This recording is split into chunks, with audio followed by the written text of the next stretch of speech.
Hi friends, பாலிட்டியில் அடுத்து எந்த பகுதி பார்க்க போகிறோன்னா பகுதி 9 உள்ளாட்சி அமைப்புகள். இதில் பகுதி 9 எதை சொல்லுதுன்னா கிராம ஊராட்சியையும் 9A நகர பஞ்சாயத்தையும் பற்றி சொல்லும். உள்ளாட்சி அமைப்புகளுக்கான விதி பார்த்தோன்னா 243. அதில் கிராம ஊராட்சி 243லேருந்து 243O அதுக்குள்ளேயே நிறையா சப்டிவிஷன்ஸ் இருக்கும். 243லேருந்து 243O வரைக்கும் சொல்லுது. அடுத்தது ரிமைனிங் உள்ளது நகர பஞ்சாயத்து பற்றி சொல்லும். ஃபஸ்ட்டு 243 அப்படிங்கிறது எதை சொல்லுது அப்படின்னா பஞ்சாயத்து அமைப்போட வரையறையை பற்றி சொல்லுது. பஞ்சாயத்து அமைப்புனா எப்படி இருக்கணும் அதனோட வரையறைகளை பற்றி சொல்கிறது விதி 243. இதுக்குள்ளே ஒன்று ஒன்றா பற்றி பார்க்க போகிறோம். இப்போ 243Aலேருந்து 243O வரைக்கும் எதை பற்றி சொல்லுவோம் அப்படின்னா கிராம ஊராட்சியை பற்றி சொல்லுவோம்.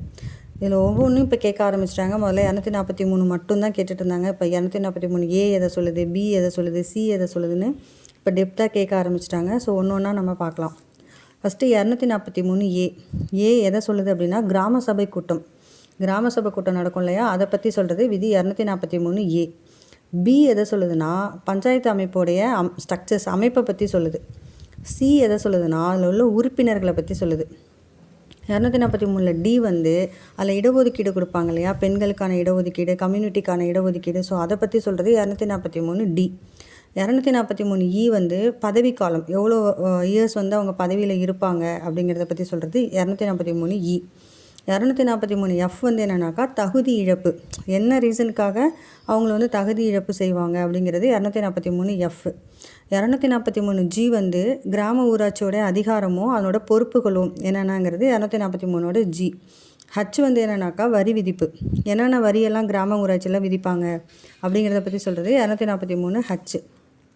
243 I எதை பற்றி சொல்லுதுன்னா நிதி ஆணையம். நமக்கு இன்கம் அவங்க தானே கொடுத்தாகணும் நிதியை. ஸோ நிதி ஆணையம் தான் கிராம ஊராட்சிக்கு நிதியை ஒதுக்கும். அதை பற்றி படிக்கிறது 243 I. 243 J எதை சொல்லுதுன்னா கணக்கு தணிக்கை செய்வாங்க இல்லையா, அதை பற்றி சொல்கிறது 243 J. அடுத்து 243 கேங்கிறது தேர்தலை பற்றி சொல்லுது. 243 L அப்படிங்கிறது யூனியன் பிரதேசத்துக்கான பஞ்சாயத்து அமைப்புகள். அடுத்தது 243 O எதை சொல்லுதுன்னா நீதிமன்றம் தலையீடு. அதாவது பொதுவாகவே தேர்தல் சமயத்தில் நீதிமன்றம் தலையிடாது. அதே மாதிரி தான் கிராம ஊராட்சி அமைப்புகளில் நீதிமன்றம் தேர்தலின் போது தலையிடாது. அதை பற்றி சொல்கிறது 243 O. 243 M என்னென்னா விண்ணப்பிக்க முடியாத சில பகுதிகள், எங்கெங்கெல்லாம் இந்த கிராம ஊராட்சியை நம்மளால் பயன்படுத்த முடியாது அப்படிங்கிறது 243 M. 243 N ஏற்கனவே நடைமுறையில் இருந்த சட்டத்தினோட தொடர்ச்சி. ஆல்ரெடி நடைமுறையில் இருக்கும் இல்லையா, அதை அப்படியே கண்டினியூ பண்ணுறது. இங்கே M Nக்கு அப்புறம் O வரும். நான் O முன்னாடியே சொல்லிட்டேன். ஸோ இதுக்கு ஷார்ட்கட் ஒன்று சொல்லியிருக்காங்க, சொல்கிறேன். யூஸ்ஃபுல்லாக இருந்தால் அக்செப்ட் பண்ணிக்கோங்க, இல்லைனா நீங்கள் என்னென்ன ஷார்ட்கட்ஸ் வச்சு படிக்கிறீங்களோ அதே மாதிரியே படிச்சுக்கோங்க. 243 ஏனா என்னென்னா ஆல். ஸோ ஆல் எல்லோரும் எங்கே கூடுவோம் கிராம சபை கூட்டத்தில். அப்போ ஏனா ஆல். B அப்படின்னா என்ன, பிளாக், பிரிக்கு அமைப்பு, ஒரு பிளாக்கோட அமைப்பு அப்படின்றது B. சீனா என்னன்னாக்கா கமிட்டினா யார் இருப்பாங்க, அதில் உறுப்பினர்கள் இருப்பாங்க. அப்போ சீனா கமிட்டி, ஸோ உறுப்பினர்கள். டினா டிவைடுனா இடஒதுக்கீடு, அதை பிரித்து கொடுப்பாங்களே டிவைட் பண்ணி அது. இ அப்படின்னா எலிஜிபிள்னு வச்சுக்கோங்க, பதவி காலம், எவ்வளோ நாள் அவங்க எலிஜிபிளாக இருப்பாங்க அப்படிங்கிறது. எஃப்னா என்ன சொல்கிறாங்கன்னா 243 Fக்கு ஃப்ராடு பண்ண என்ன பண்ணுவாங்க, தகுதி நீப்பு செஞ்சுருவாங்க. 243 ஐனது இன்கம். ஸோ ஜிக்கு அதிகாரம் மற்றும் என்னன்னாக்கா 243 J எதை சொல்லுதுன்னா கணக்கு தணிக்கை. ஸோ ஜப்தின்னு ஞாபகம் வச்சுக்கோங்க, ஜப்தினா கணக்கு தணிக்கை பண்ணுறது. 243 கே என்னது தேர்தல் களம். ஸோ அந்த களம், தேர்தல் களம்னா தேர்தல், அதை ஞாபகம் வச்சுக்கலாம். 243 எல் என்னன்னா யூனியன் பிரதேசங்களுக்கானது. ஸோ எல்லுக்கு நம்ம லட்சத்தீவுன்னு ஞாபகம் வச்சுக்கிட்டோன்னா, லட்சத்தீவுங்கிறது ஒரு யூனியன் பிரதேசம். ஸோ யூனியன் பிரதேசங்களுக்கான பஞ்சாயத்து அமைப்பை பற்றி சொல்கிறது அப்படி நம்ம ஞாபகம் வச்சுக்கலாம். 243 ஓன்னு என்னென்னா நீதிமன்றம் தலையீடு பற்றியது. ஓவராக பேசுனா அப்படின்னு ஷார்ட்கட் வச்சுக்கோங்க. அப்போ ஓவராக பேசுனா நீதிமன்றம் தலையிடாதாங்கிறத பற்றி சொல்கிறது 243 O. 243 எம்னு என்ன சொன்னோம், விண்ணப்பிக்கப்பட முடியாத சில பகுதிகள். ஸோ அப்போ மறிச்சிட்டாங்கன்னா நம்மளால் என்ன பண்ண முடியாது, விண்ணப்பிக்க முடியாது. ஸோ எம்னா மறித்தல். நெக்ஸ்ட்டு 243 என்னன்னா நீட்சினா தொடர்ச்சி. ஸோ ஏற்கனவே நடைமுறையில் உள்ள சட்டங்களுடைய தொடர்ச்சி. இது உங்களுக்கு இந்த ஷார்ட்கட் ஓகேனா அக்செப்ட் பண்ணிக்கோங்க, இல்லை நீங்கள் ஏதாவது ஷார்ட்கட் வச்சுருந்தாலும் அதையே யூஸ் பண்ணிக்கலாம். நமக்கு படிக்கிறது தான் முக்கியம். நெக்ஸ்ட்டு சட்ட நடைமுறை. இந்த கிராம பஞ்சாயத்தை எப்போ நடைமுறை கொண்டு வராங்க அப்படிங்கிறத பற்றி பார்க்க போகிறோம். 1989 ராஜீவ்காந்தி, விபி சிங் போன்ற அரசுகள்லாம் நடைமுறைப்படுத்த நினச்சி தோல்வியில் முடிஞ்சிருச்சு. அதுக்கப்புறம் 1992 டிசம்பர் 22 நரசிம்மராவ், அப்போதைய பிரதமர் அவர் தான் இந்த கிராம ஊராட்சி அப்படிங்கிறத நடைமுறைப்படுத்துகிறாரு. அதுக்கப்புறம் தான் நம்ம இதை வந்து யூஸ் பண்ணுறோமே, இந்த கிராம பஞ்சாயத்து அப்படிங்கிற ஒரு அமைப்பையே கொண்டு வரோம். இதுக்கு சட்ட விதிகள் கொண்டு வந்திருக்காங்க. 1992 73வது சட்டத்திருத்தம் எதை பற்றி சொல்லுது அப்படின்னா பஞ்சாயத்து ராஜ் அமைப்பையும், 1992 74வது சட்டத்திருத்தம் நகர்பாலிகாவை பற்றியும் நமக்கு சொல்லுது. நெக்ஸ்ட்டு பஞ்சாயத்து ராஜ் அமைப்போட வேறு வேறு பெயர்கள், வேறு எங்கெங்கெல்லாம் இதை வேறு என்னென்ன பேரில் அழைக்கிறாங்க அப்படின்னா மத்திய பிரதேசத்தில் பஞ்ச மண்டலிகள்னு அழைக்கிறாங்க, பீகாரில் கிராம ஜன பாதங்கள்னு அழைக்கிறாங்க, ராஜஸ்தானில் பஞ்ச குலங்கள் அப்படின்னு அழைக்கிறாங்க. இது வந்து கிராம பஞ்சாயத்தோடைய ஒவ்வொரு இடத்துல ஒவ்வொரு பேரில் இதை வந்து அழைக்கிறாங்க. அடுத்து நம்ம எதை பற்றி பார்க்க போகிறோம்னா இந்த 73வது சட்டத்திருத்தம் 1992 கொண்டு வந்தாங்க இல்லையா, அதில் ஒவ்வொரு ஆர்டிக்கலையும் உள்ள டெப்த்தாக பார்க்க போகிறோம். 73வது சட்டத்திருத்தம் 1992 கொண்டு வந்திருக்காங்க. இது வந்து பகுதி 9 ஆல்ரெடி பார்த்தாச்சு. இதனுடைய விதிகள் எதுலேருந்து எது வரை இருக்குது, 243 243 ஓ வரைக்கும். மொத்தம் எத்தனை விதிகள்னு பார்த்தா 16 விதிகள் இருக்குது. இது எத்தனாவது அட்டவணையில் வரும் அப்படின்னாக்கா 11வது அட்டவணையில் வருது. இதில் மொத்தம் எத்தனை தலைப்புகள் அப்படின்னா 29 தலைப்புகளை உள்ளடக்கியது. தலைப்புகள், பணிகள் எல்லாமே ஒன்று தான். மொத்தம் கிராம பஞ்சாயத்து அப்படிங்கிறது 29 தலைப்புகளை உள்ளடக்கியது. இது எப்போ நடைமுறைக்கு வருதுன்னா ஆல்ரெடி பார்த்தோம் 1992 டிசம்பர் 22 நரசிம்மராவ் வந்து கொண்டு வந்துட்டார். அதை எப்போ நடைமுறைக்கு கொண்டு வரோம் அப்படின்னா 1993 ஏப்ரல் 24 நம்ம நடைமுறைப்படுத்துகிறோம். அதனால தான் ஒவ்வொரு வருடமும் ஏப்ரல் 24 தேசிய பஞ்சாயத்து தினம் அல்லது ஊராட்சி தினம் அப்படின்றத நம்ம கொண்டாடிட்டுருக்கோம். இது வந்து ஆல்ரெடி ப்ரீவியஸ் இயர்லேயே கொஷினில் கேட்டிருப்பாங்க, ஊராட்சி தினம் எப்போது, பஞ்சாயத்து ராஜ் தினம் எப்போது அப்படின்னு டேரெக்டாக கொஷின் வச்சுருவாங்க. எப்போது அப்படின்னா ஏப்ரல் 24. நெக்ஸ்ட்டு ஒவ்வொரு ஆர்டிக்கல்குள்ளேயும் டெப்த்தாக போகலாம். ஃபஸ்ட்டு பார்க்க போகிறது வந்து விதி 243 ஏ, கிராம சபை கூட்டம்.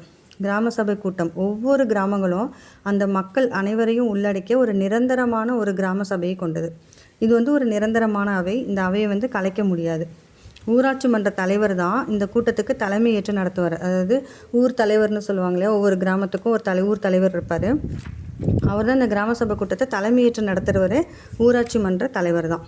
இதில் என்னென்னத்தை பற்றி டிஸ்கஸ் பண்ணுவாங்க அப்படின்னா அதில் ஏதாச்சும் வளர்ச்சி திட்டங்களை எப்படிலாம் கொண்டு வரலாம், என்னென்ன வரவு செலவு கணக்கு தணிக்கை செய்கிறது, ஸோ அந்த கிராமத்துக்கு என்னென்ன தேவை அப்படிங்கிறத பற்றி அந்த கூட்டத்தில் டிஸ்கஸ் பண்ணி அதுக்கு ஒரு முடிவு சொல்யூஷன் கொண்டு வருவாங்க. இதுதான் வந்து கிராம சபை கூட்டம் நடைபெறுறது. எந்தெந்த தேதிகளில் இந்த கிராம சபை கூட்டம் கூடும் அப்படின்னா இந்தியாவை பொறுத்த வரைக்கும் 4 நாட்கள் கண்டிப்பாக கூடுது. ஆனால் நம்ம தமிழ்நாடை பொறுத்த வரைக்கும் 6 நாட்கள் நம்ம கண்டிப்பாக கூடணும் அப்படி சொல்லி வச்சுருக்காங்க. அது எந்தெந்த தினம் அப்படின்னா ஜனவரி 26, மே 1, ஆகஸ்ட் 15, அக்டோபர் 2. ஸோ இதெல்லாம் வந்து கம்பல்சரி இந்த தேதியில் கூடியே ஆகணும்.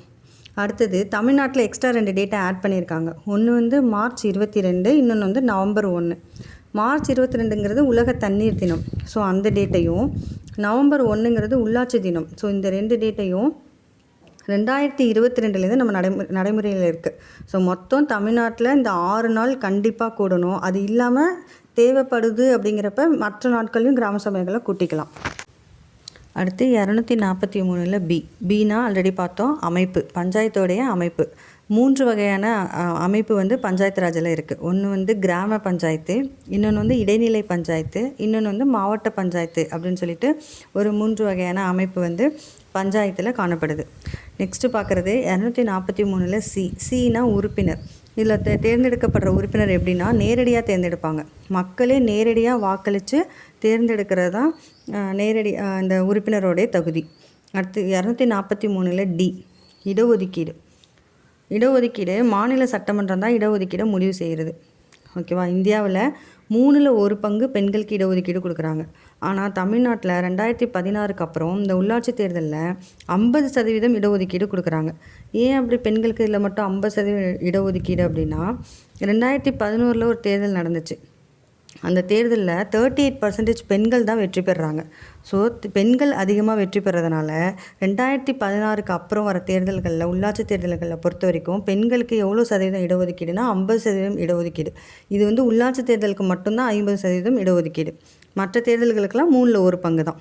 நெக்ஸ்ட்டு சுழற்சி முறையிலே இந்த எஸ்சி எஸ்டி மக்களும் அவங்களுக்கு இடஒதுக்கீடு கொடுப்பாங்க. இப்போ கிராமத்திலே பார்த்தோன்னா ஒரு வருஷம் எஸ்சி எஸ்டியோட தலைவராக இருப்பாங்க, அடுத்தது நார்மல் கேண்டிடேட்ஸ் இருப்பாங்க, இப்படி மாறி மாறி இருப்பாங்க, பெண்கள் இருப்பாங்க, எல்லாருமே மாறி மாறி வருவாங்க. இதில் 50% இடஒதுக்கீடு அளித்த 17வது இந்திய மாநிலம் எது அப்படின்னாக்கா நம்ம தமிழ்நாடு. நம்ம தான் ஃபஸ்ட்டு 50% கொடுத்தோமானா கிடையாது, நம்ம 17வது மாநிலம் தான் தமிழ்நாடு கொடுத்துருக்கு. அப்போ ஃபஸ்ட்டு யார் கொடுத்தாங்க அப்படின்னா கர்நாடகா. 1985 1985லேயே அவன் பெண்களுக்கு 50% இடஒதுக்கீடு கர்நாடகா கொடுத்துட்டான். அதுக்கப்புறம் பீகார் 2006, சிக்கிம் 2008 அப்படின்னு சொல்லிட்டு வரிசையாக ஒவ்வொருத்தவங்களாம் கொடுத்துட்டு வராங்க இந்த 50% இடஒதுக்கீடு. அடுத்து பார்க்குறது 243 ஈனா நம்ம ஆல்ரெடி என்ன ஷார்ட்கட் சொன்னால் எலிஜிபிள். ஸோ எவ்வளோ நாள் அவங்களுக்கு பதவிக்காலம் எலிஜிபிளாக இருப்பாங்கன்னா 5 இயர். இப்படி தேர்ந்தெடுக்கப்படக்கூடிய உறுப்பினர் வந்து 5 வருஷம் இருப்பாங்க. பதவி முடிஞ்ச அடுத்த 6 மாதத்துக்குள் தேர்தல் நடத்தணும். அவங்களோட 5 இயர்ஸ் முடிஞ்சிச்சுன்னா அடுத்த 6 மாதத்தில் அடுத்த தேர்தல் நடத்துவாங்க. ஒருவேளை இப்போ பதவியில் இருக்கும்போதே அந்த உறுப்பினர் வந்து அவரோட பதவி கலைக்கப்படுது அப்படின்னா ஒருவேளை இறந்துட்டாங்க அப்படின்னா 5 வருஷத்தில் இப்போ 2 வருஷத்துலேயே அவர் இறந்துட்டாங்க, ஒரு 3 வருஷத்தில் இறந்துட்டாங்கன்னா ரிமைனிங் உள்ள 2 வருஷத்துக்கு ஒரு தேர்தல் வச்சு அடுத்த தலைவரை தேர்ந்தெடுப்பாங்க. அதுவே ஒரு 6 மந்த் இருக்கும்போது வந்து இறந்துட்டார் அப்படின்னா அதுக்காக ஒரு தேர்தல்லாம் வைக்க மாட்டாங்க.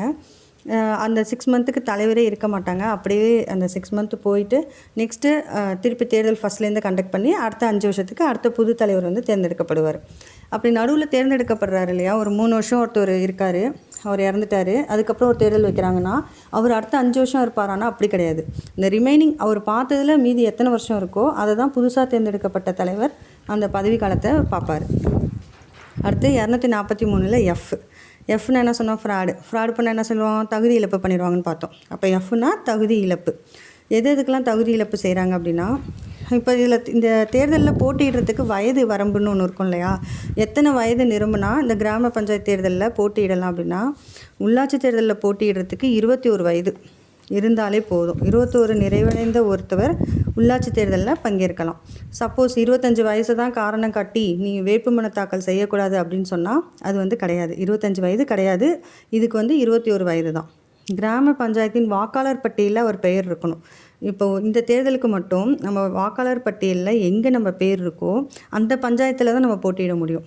அப்போ தானே அந்த கிராமத்தை நிர்வகிக்க முடியும். எந்த வாக்காளர் பட்டியலில் நம்ம பெயர் இருக்கோ அந்த இடத்துல மட்டும்தான் அவங்க போட்டியிட முடியும். இதில் ராஜஸ்தான், ஹரியானாலாம் இதுக்கு ஒரு குறைந்தபட்ச கல்வி தகுதியே நிர்ணயிச்சிருக்காங்க. அடுத்தது 243 அதிகார விதிப்பு. அதனுடைய அதிகாரங்கள் என்னென்னு பார்க்குறது 243 243 வரி விதிப்பு. என்னென்ன வரியெல்லாம் விதிப்பாங்க அப்படின்னா, வீட்டு வரி, தண்ணி வரி, ஸோ இதெல்லாம் விதித்து வசூல் பண்ணுறது தான் கிராம பஞ்சாயத்தோடைய வரி விதிப்பில் வரும். 243 ஐங்கிறது நிதி ஆணையம். இன்கம் பார்த்தோம் இல்லையா, நிதி ஆணையம். இந்த நிதி ஆணையம் 5 ஆண்டுக்கு ஒரு முறை நிதி ஆணையத்தை ஆளுநர் தான் அமைக்குவார். ஓகேவா, ஏன்னா இது வந்து மாநிலத்தில் வரும், அதனால் ஆளுநர் தான் அமைக்குவார். நிதி ஆணையம் மாநிலங்கள் மற்றும் உள்ளாட்சி அமைப்புகளுக்கு இடையே நிதி பகிர்வை பகிர்ந்தளிக்கிறது. நெக்ஸ்ட்டு 243 கேங்கிறது என்ன, தேர்தல் களம்னு பார்த்தோமா, அப்போ தேர்தல். இந்த தேர்தலை நடத்துகிறது மாநில தேர்தல் ஆணையம். இந்த உள்ளாட்சி தேர்தலை மட்டும்தாங்க மாநில தேர்தல் ஆணையம் நடத்தும். மற்ற எல்லா தேர்தலையும் நடக்கிறது இந்திய தேர்தல் ஆணையம் தான். ஸோ தேர்தலை நடத்துறது எது அப்படின்னா மாநில தேர்தல் ஆணையம். மாநில தேர்தல் ஆணையரை யார் நியமிப்பா அப்படின்னா ஆளுநர் தான் நியமிப்பார். மாநில தேர்தல் ஆணையரை உயர்நீதிமன்ற நீதிபதியை எப்படி பதவி நீக்கம் செய்வோமோ அதே மாதிரி பதவி நீக்கம் செய்யணும். 3ல் 2 பங்கு பெரும்பான்மை நிறைவேற்றி நாடாளுமன்றத்தில் அவர் மீது நம்ம என்ன செய்யலாம்னா பதவி நீக்கத்தை செய்யலாம். ஆல்ரெடி இந்திய தேர்தல் ஆணையரை எப்படி பதவி நீக்கம் செய்வோம்னு பார்த்தோம். உச்சநீதிமன்ற நீதிபதியை எப்படி பதவி நீக்கம் செய்கிறோமோ அதே மாதிரி நீக்குவோம். இங்கே மாநில தேர்தல் ஆணையரை உயர்நீதிமன்ற நீதிபதியை எப்படி பதவி நீக்கம் செய்கிறோமோ அதே மாதிரி பதவி நீக்கம் செய்கிறோம். உள்ளாட்சி அமைப்புகளின் தேர்தல் விதிகளை மாற்றியமைக்கும் அதிகாரம் மாநில சட்டமன்றத்திற்கு தான் இருக்குது. நெக்ஸ்ட்டு 243 எல் அப்படிங்கிறது யூனியன் பிரதேசங்களுக்கான பஞ்சாயத்து அமைப்புகள். யூனியன் பிரதேசங்களில் குடியரசுத் தலைவர் தான் உள்ளாட்சி அமைப்பு சட்டங்களை அறிவிக்கிறார். எங்கே அப்படின்னா சட்டமன்றம் இல்லாத யூனியன் பிரதேசங்களுக்கு. சட்டமன்றம் இருக்கிற பிளேஸுக்கு பிரச்சனை இல்லை, இல்லாத யூனியன் பிரதேசங்கள் இருக்கும் இல்லையா, அங்கே வந்து குடியரசுத் தலைவர் தான் உள்ளாட்சி சட்டங்களை அறிவிக்கிறார். டெல்லி, ஜம்மு, பாண்டிச்சேரி இங்கே வந்து சட்டமன்றங்கள் இருக்குது, மீதி இடத்துல சட்டமன்றம் இல்லை. அங்கெல்லாம் யார் அறிவிப்பாங்க அப்படின்னா குடியரசுத் தலைவர் தான் அறிவிக்கிறார். அவரால் நியமிக்கப்பட்ட நபர் அதை வந்து செயல்படுத்துவார்.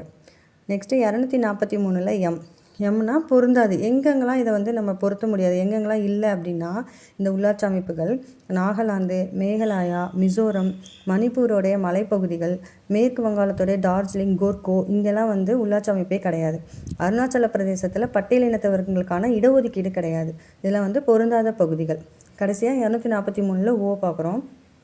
தேர்தல் நடவடிக்கையில் நீதிமன்றம் தலையிட முடியாது. தேர்தல் சமயத்தில் நீதிமன்றம் தலையிடாது அப்படிங்கிறதான் 243 ஓ. ஓகே ஃப்ரெண்ட்ஸ், நெக்ஸ்ட் வீடியோவில் இந்த கிராம ஊராட்சிக்கான குழுக்கள் ஒரு 4-5 குழுக்கள் இருக்காங்க. அந்த குழுக்கள் என்னென்ன பரிந்துரைகள் வைக்கிறாங்கங்கிறத பற்றியும், கிராம ஊராட்சி, ஊராட்சி ஒன்றியம், மாவட்ட ஊராட்சியில் எவ்வளோ மக்கள் தொகை இருக்கணுங்கிறத பற்றியும் நெக்ஸ்ட் வீடியோவில் போடுறேன். Thank you friends.